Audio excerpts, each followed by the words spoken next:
This video is titled, Why Singapore Mathematics? And I think that's also a very good question.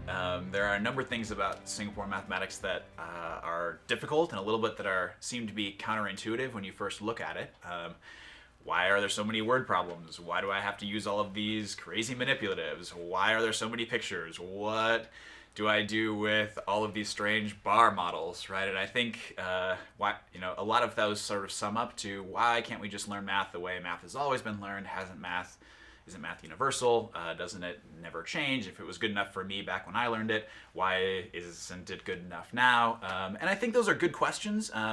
And I'd refer to some of the other videos about how we use some of these manipulatives. But I think there's a real value in this Singapore mathematics teaching style, just pedagogically. And I think it starts with what students struggle with about math, right? And I think the reason why students or anyone struggles with mathematics is mathematics requires a shift from what we might call the concrete over to the abstract, right? And you can see this just as an example. If I have something like 3 books here, right? This is concrete. I can hold them in my hand. This is a real world, real life problem here, right? And if I want to model this, right, but what we do numerically is we make a shift from the 3 books here, right, over to just representing them by the number 3, right? And I think this is a very difficult shift for students. It's hugely important, right? This is one of the reasons why we do teach mathematics, is it helps students think to say, I'm going to take something that's a real world problem, something that's in the concrete realm, and I'm going to use mathematics to abstract it so that I can deal with it, right? And if I'm going to add 3 books to 7 books, I don't want to have to put 3 books, get 3 books out, get 7 more books out, and combine them all, and then count how many books I had, right?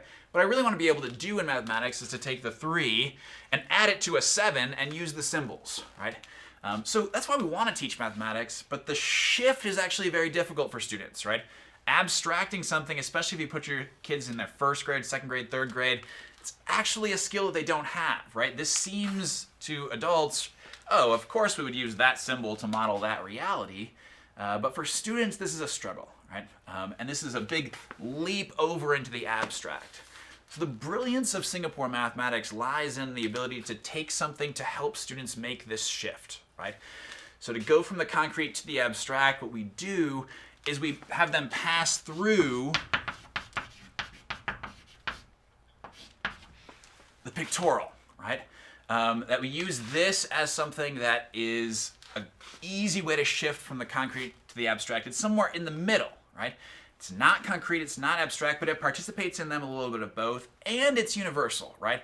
Everyone's actually able to draw pictures, and it's actually the reason why Singapore math got invented in the first place is when the country of Singapore shifted its language of instruction to English, right? Students had a hard time grappling with this new language, and so what they did was they inserted a bunch of pictures into their mathematics program in order to help students make sense of it, right? So, think of mathematics as students learning the language of mathematics. These pictures really end up helping. So what I could do is draw something, it's not a very good book, but you get what I'm saying here. If I draw that, this is not really, it's not concrete, right? They're not physical things I can hold. They're not abstract in that it's not just a symbol, but they're a way to make a transition here, right? From the concrete to the abstract, okay?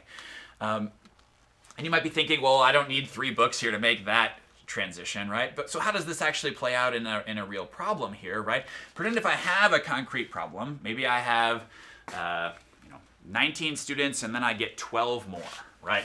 I'm not going to have the concrete students up here, right? But you'd have to imagine them physically standing here with me, right? And I want to know how many students I have in total, right? And what I want students to be able to do, right, is over here in the abstract realm where I have 19 plus 12, right, and I take my 9 plus 2 is 11, and 1 plus 1 plus 1 is 3, and I want them to be able to get my answer of 31 in the abstract, right? But this is a big leap for students, right? They can count over here, right? They've got to do this symbol jigger around the relationships here, right? You're taking these symbols, you're moving them all around, and this is very difficult, right? This is actually, this very natural to us as adults, but it's actually very difficult for students here. And so how do I get a student to progress from over here where they're just counting to be able to do an operation like this? Well, I want to figure out what picture I can draw, right? And so what we do is we draw a picture like this, where I can say, okay, I have 10s and I have 1s here, and 19 students is made up of 1 10 and 9 1s, and 12 students is made up of 1 10 and 2 1s. And what I want to do is push these two things together in order to get the 31, right? And so now you can imagine either drawing a picture or using a manipulative here, taking these 10 1s and grouping them into 1 10. And now I can count at the end and I can see, okay, I have 3 10s and 1 1, and I can see the 31 show up here. So what I've done is I've used a picture to be the thing that my students can progress through 19 students plus 12 students through this understanding, right? To understand why this works, how to do this, how this isn't just a random rearrangement of symbols process, but how you actually use the understanding of the concepts to make sense. So when you think about why are all these crazy things about Singapore in here, right? Why are these 10 frames? Why are these manipulatives? Why are these bar models? It's in this realm. It's in these pictures that we help students to learn how to draw so that they can make sense of the most difficult thing in mathematics, which is the progression from the concrete to the abstract.